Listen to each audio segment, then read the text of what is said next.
marah bila nampak huara tu.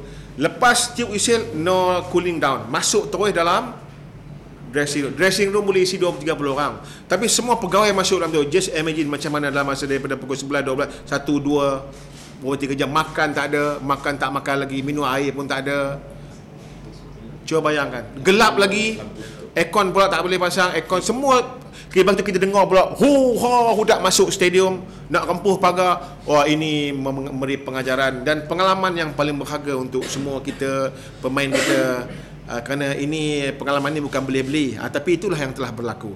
Kita laporan peristiwa daripada petang latihan sampai pada hari kejadian, mengikut daripada pandangan daripada pegawai keselamatan kita yang akan menghantar laporan, termasuklah daripada fitness trainer kita belah petang itu, termasuk daripada coaching kita, apa yang berlaku semasa latihan, semasa permainan, semasa selepas permainan, sampai ke hotel, sampai balik ke airport pun kami di-escort oleh polis.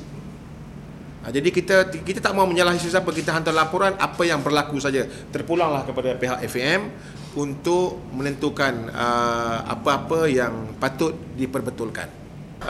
Sebenarnya kes yang berlaku di Perak itu adalah isolated case. Kes yang sangat-sangat terpencil. Kes yang semua pada lepas kita main dengan Sarawak, kita menang 2-0.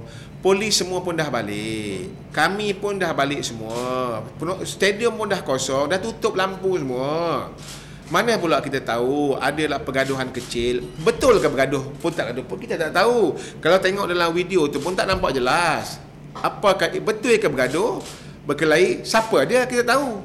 Individu yang kena pukul tu pun tak tampil report kepada polis.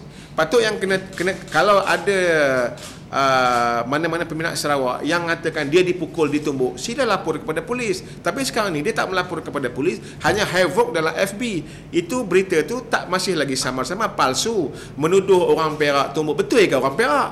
Yang saya tahu orang Perak tak sampai tahap tu.